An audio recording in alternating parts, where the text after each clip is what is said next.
Hello' everyone, কি খবৰ? আপোনালোকৰ খবৰ নিশ্চয় ভালে আৰু আপোনালোকক সকলোকে পোনপ্ৰথমে মোৰ ইউটিউব চেনেলটোলৈ স্বাগতম জনাইছোঁ। আৰু এইটো এটা সম্পূৰ্ণ পূজাৰ ভিডিঅ' হয় দেই, আৰু এয়া গণেশ চতুৰ্থীৰে ভিডিঅ' আছিলে। মই দিওঁতে দুদিনমান দেৰি হ'ল, আৰু এইফালে এয়া গণেশ পূজা মানে আমাৰ ঘৰৰ মানে ওচৰতে পাতিছিলে গণেশ পূজা ভাগ তিনিদিনীয়া কাৰ্যসূচীৰে। সেইবাবে ভাবিলোঁ অলপকৈ মই ভিডিঅ' কৰি থৈ দিওঁ, আৰু সৰু সুৰাকৈ মই এনেকৈ ক্লিপ দুটামান ৰাখি থৈছিলোঁ ভিডিঅ'ৰ।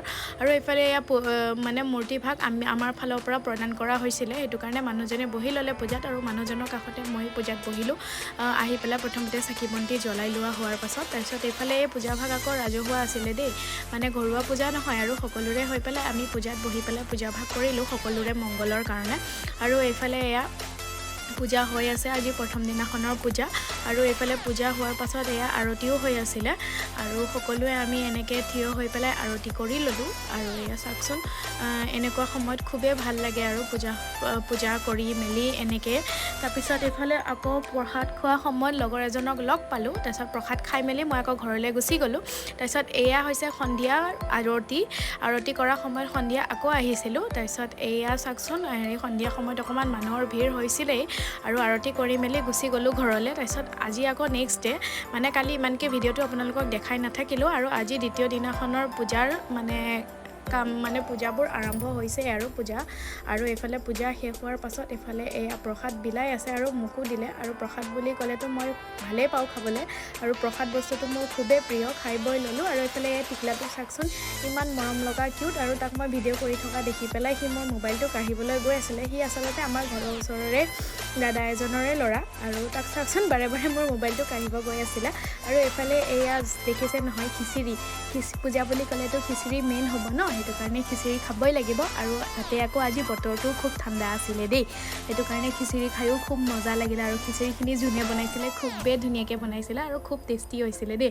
এনেও পূজাৰ বস্তুবোৰ খাই ভালেই লাগে। তাৰপিছত আকৌ সন্ধিয়া আৰতিৰ কাৰণে আহিলোঁ। সন্ধিয়া আৰতি কৰি আছে, আৰু আজি যিহেতু মানে গণেশ পূজাৰ সন্ধিয়া আৰতি লাষ্ট হ'ব, কাইলৈ যিহেতু বিসৰ্জনেই হৈ যাব, সেইটো কাৰণে ভাবিলোঁ আজিনো কিয় আকৌ ঘৰতে থাকোঁ, ভাবিলোঁ আহোঁ। আৰু এয়া চাওকচোন, মানুহৰ ভিৰ আজি বহুত বেছি হৈছে যোৱাকালিতকৈ। আৰু এয়া পূজা হৈ গ'ল, আৰতি হৈ গ'ল, তাৰপিছত এয়া প্ৰসাদো দিলে খাবলৈ। আমি সকলোৱে এনেকৈ খাই বৈ ল'লোঁ। তাৰপিছত এয়া সকলোৱে এনেকৈ খাই আছে, আৰু যোৱাকালিতকৈ আজি মানুহৰ ভিৰটো বহুতেই বেছি হৈছে বাৰু।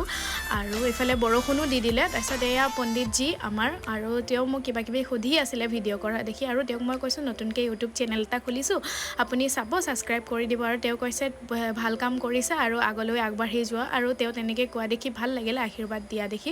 তাৰপিছত এইফালে এয়া চাওকচোন, মই কৈছিলোঁ নহয় বৰষুণ দিছে বুলি, বৰষুণ দিওঁতে এয়া লাইনটোও কাটি দিলে, আৰু একদম পেণ্ডেলৰ ভিতৰত কিন্তু যে পানী সোমাইছে দেই। আৰু এইফালে আমি খাই বৈ ল'লোঁ, আৰু ভাবিলোঁ আজি যাওঁগৈ, যিহেতু বৰষুণো দিছে, বতৰ বেয়া। আৰু আজি হৈছে নেক্সট ডে, মানে তৃতীয় দিন, আৰু তৃতীয় দিনাখন আজি যিহেতু পূজা শেষ, সেইটো কাৰণে এয়া হোম যজ্ঞ হৈছে। আৰু এইফালে আমি সকলোৱে বহি লৈছোঁ। পেণ্ডেলটো কালি কৈছিলোঁৱে নহয়, মানে বৰষুণৰ পানী সোমাইছিলে বুলি, আৰু সেইকাৰণে গোটেই পেণ্ডেলটোৱে তিতা। আৰু এইফালে হোম যজ্ঞও হৈ গ'ল, পূজা পাঠ শেষ হ'ল, আৰু আজি বিসৰ্জনৰ কাৰণে সকলোবোৰ হৈ গ'ল। আৰু এইফালে এয়া গাড়ীও আহি গ'ল বিসৰ্জনৰ কাৰণে, মানে বিসৰ্জন দিবলৈ যাবৰ কাৰণে। আৰু এইফালে এয়া পেণ্ডেলটো আপোনালোকক দেখাই দিলোঁ, যিটো আমাৰ পূজাৰ পেণ্ডেল আছিলে মানে। আৰু এইফালে চাওকচোন, বাবাক এবছৰৰ বাবে বিদায় দিলে, আৰু সকলোৱে এনেকৈ নীতি নিয়ম কৰি। আৰু এইফালে এয়া বাবাক এয়া বিদায় দিবৰ কাৰণে এইফালে দাঙিয়ে লৈছে, আৰু খুবেই বেয়া লাগে এইখিনি সময়ত, মানে তিনিদিনীয়া কাৰ্যসূচী যিহেতু এই দুদিন পূজাকেই গ'ল, আৰু মোৰ যে গাত একেবাৰে পূজা লাগিয়ে গৈছে। একো নাই বাৰু, আকৌ আহিব তেওঁ, অহা বছৰলৈ আকৌ তেওঁক লগ পাম ভালে কুশলে থাকিলে। আৰু এয়া পূজা, এইবাৰ এই গণেশ পূজা শেষ হোৱাৰ পাছত আকৌ দুৰ্গা পূজা আহিয়ে আছে নহয়, ভালেই লাগে এতিয়া পূজা যিহেতু ফেষ্টিভেলৰ দিন। আৰু এইফালে এয়া বাবাক গাড়ীত তুলি লোৱা হৈছে নিবলৈ কাৰণে। আৰু এইফালে সকলোকে চাওকচোন, কিমান ফূৰ্তি কৰিছে সকলোৱে, ৰং চং লগাই এইফালে ফিটা চিটা বান্ধি, মানে কমিটিৰ মানুহবিলাকে এনেকৈ ফিটা চিটা বান্ধিছে। আৰু এইফালে এই খুৰীজনীক চাওকচোন, এই দাদাজনীয়ে মানে পূৰা ৰং লগাই দিছে, আৰু সকলোৱে তেনেকেই মানে ৰং চং লগাই লৈছে, আৰু কিবা এটা ফূৰ্তি আৰু বিসৰ্জন বুলি ক'লে। আৰু আমি দুৰ্গা পূজাৰ বিসৰ্জনতো এনেকেই দেখি পাওঁ, তাততো আৰু কিমান ফূৰ্তি, ক'বই নালাগে। আৰু এইফালে চাওকচোন, মোকো একে কোনোবাই ঘঁহি দিছে একদম এনেকুৱা, ময়ো গোটেইজনী ভুতুনি নিচিনা হৈ গ'লোঁ। একো নাই, পূজা বুলি ক'লে আৰু এইবিলাক চলে, আৰু বিসৰ্জন বুলি ক'লে। আৰু এইফালে এয়া বাবাৰ গাড়ীখন ওলায়ে গ'ল, আৰু পিছে পিছে আমিও গৈ আছোঁ তেওঁৰ লগতে। আৰু এইফালে যিহেতু আমাৰ মানে চেণ্টাৰৰ মাজেদিয়ে গৈ আছে মানে বিশেষকৈ মানে বেছি দূৰো নহয় নদীখন য'ত বিসৰ্জন দিব সেইটো কাৰণে আগত মানে গাড়ীত মূৰ্তি উঠাই লৈছে তাৰপিছত এইফালে এখন গাড়ীত মানুহো উঠিছে কিছুমান আৰু আমি এনেকৈ খোজকাঢ়িয়ে গৈ আছোঁ খোজকাঢ়ি গৈয়ে ভাল লাগে সকলোৱে এনেকৈ খোজকাঢ়ি মিলি জুলি গ'লে ফূৰ্তি কৰি কৰি খুব ভাল লাগে আৰু বিসৰ্জন বুলি ক'লে খুবেই ভাল লাগে আৰু এনেকৈ গৈ পেলাই আৰু ময়ো ভাবিলোঁ আপোনালোককো এনেকৈ দেখুৱাই দিওঁ যিহেতু গণেশ পূজাৰ বিসৰ্জন আৰু আমি মানে কোনো টাউনত নাথাকোঁ দেই আমি এনেকৈ গাঁৱতে থাকোঁ আৰু আমাৰ গাঁৱত এখনেই পূজা পাতিছিলে সেইটো কাৰণে ইমানো একেবাৰে মানে আপোনালোকে ভিৰ ভাৰ নেদেখিব আৰু সেইকাৰণে এয়া চাওকচোন মানুহবোৰ এনেকৈ ওলাই আহিছে আৰু বিসৰ্জন বুলি ক'লে খুব ভাল লাগে আৰু টাউনত যিহেতু বহুতখিনি পূজা পাতিছে কিন্তু টাউনত এইবাৰ চাবলৈ যাবলৈ নহ'ল যিহেতু ইয়াতে ব্যস্ত হৈ থকা হ'ল পূজাতে আৰু নিজৰ ঘৰৰ ওচৰৰ পূজাখননো কেনেকৈ এৰি থৈ বেলেগলৈ যাওঁ আৰু এইফালে চাওকচোন মই ভাবিলোঁ আপোনালোকক দেখাই দিওঁ সকলোৱে ফূৰ্তি কৰি আছে আৰু এইফালে সকলোৱে ডান্সো কৰি আছে আৰু বিসৰ্জন বুলি ক'লে আৰু ক'বই নালাগে আৰু এইফালে পূৰা গান চান লগাই সকলোৰে ফূৰ্তি আৰু পূৰা মই আপোনালোকক দেখাই দিলোঁ ভিডিঅ'টো আপোনালোকেও চাওকচোন অকণমান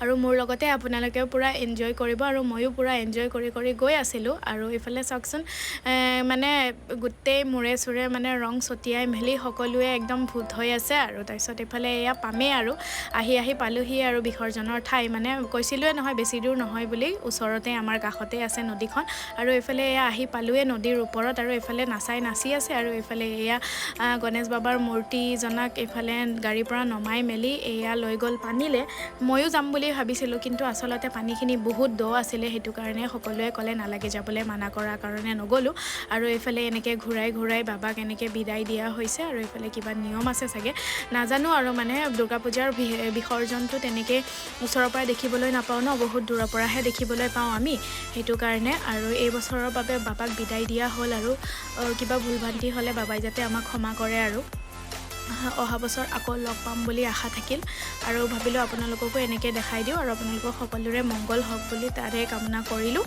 আৰু এইফালে চাওকচোন মানে এয়া পানীত এইখিনি বহুতেই নদীত পানী আছিলে আৰু বহুত দ আছিলে নদীখন আৰু মানে বৰষুণো হৈ আছিলে নহয় সেইটো কাৰণে খুব পানী আছিলে দেই তাৰপিছত এয়া বিসৰ্জন মানে দিলে আৰু বিসৰ্জন হৈ যোৱাৰ পিছতনো কিনো আৰু ময়ো এয়া নদীৰ ওপৰৰ পৰাই মানে দলঙৰ ওপৰত দেই দলঙৰ ওপৰৰ পৰাই এনেকৈ ভিডিঅ'টো কৰি থৈছোঁ আৰু আপোনালোককো দেখাই দিলোঁ আৰু এইফালে এয়া চাওক হৈয়ে গ'ল আৰু প্ৰায় আৰু গৈছে প্ৰায়ভাগ মানুহে গৈছে আৰু এইফালে বিসৰ্জনৰ কাৰণে গণেশ বাবাৰ মূৰ্তিটো যোনখন গাড়ীত উঠাই আনিছিলে সেইখন গাড়ীতে আমি সকলোৱে এনেকৈ উঠি ল'লোঁ আৰু পাছতো আৰু বেলেগ মানুহ আছে আৰু গাড়ীও আছে আৰু আমি ভাবিলোঁ খোজকাঢ়িনো কিয় যাওঁ সেইটো কাৰণে এনেকৈ গাড়ীতে উঠি ল'লোঁ আৰু মোৰ এই ভিডিঅ'টো যদি ভাল লাগিলে চাই পেলাই প্লিজ লাইক কমেণ্ট শ্বেয়াৰ আৰু যিসকলে নতুনকৈ চাই আছে মোৰ চেনেলটো প্লিজ ছাবস্ক্ৰাইব কৰি দিব আৰু নেক্সট ভিডিঅ'ত আকৌ লগ পাম আপোনালোকে প্লিজ মৰম দি গৈ থাকিব আৰু আজিলৈ ইমানে বাই বাই